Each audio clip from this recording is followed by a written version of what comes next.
अडकलेल्या महाराष्ट्रातील नागरिकांसाठी एकनाथ शिंदेंकडून विशेष विमानाची व्यवस्था करण्यात आली आहे। फुजेरा एअरपोर्टवरून स्टार एअरची 2 विमानं आज टेक ऑफ घेणार आहेत। संध्याकाळी 164 प्रवासी मुंबईमध्ये दाखल होतील। सकाळी एकनाथ शिंदेंकडून दुबईमध्ये अडकलेल्या नागरिकांसोबत व्हिडिओ कॉलद्वारे त्यांनी संवाद साधलेला होता। ठाणे, मुरबाड, अहिल्यानगरमधील नागरिकांचा याच्यामध्ये समावेश आहे। हे नागरिक दुबईमध्ये अडकलेले आहेत।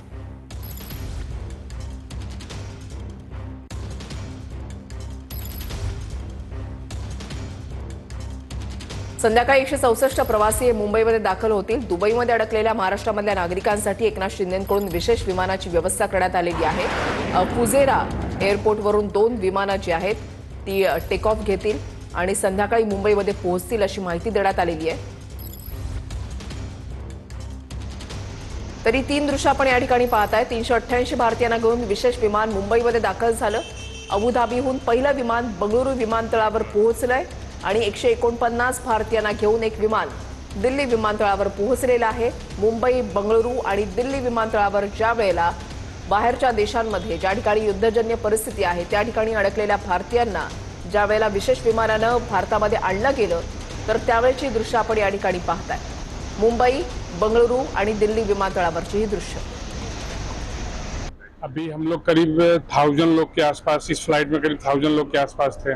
फ्लाइटें बंद कर दी गई हैं और जो 1-2 फ्लाई हुई थी फ्लाइटें उसको जो है रिटर्न वापस बुला लिया गया था। तब जाके हम लोग को पता चला कि ऐसा कुछ वार चालू हो गया है। आज खुला एयरपोर्ट, तो आज मुंबई के लिए सारी, इंडिया के लिए सारी फ्लाइट चालू हुआ, चेन्नई, मुंबई, दिल्ली।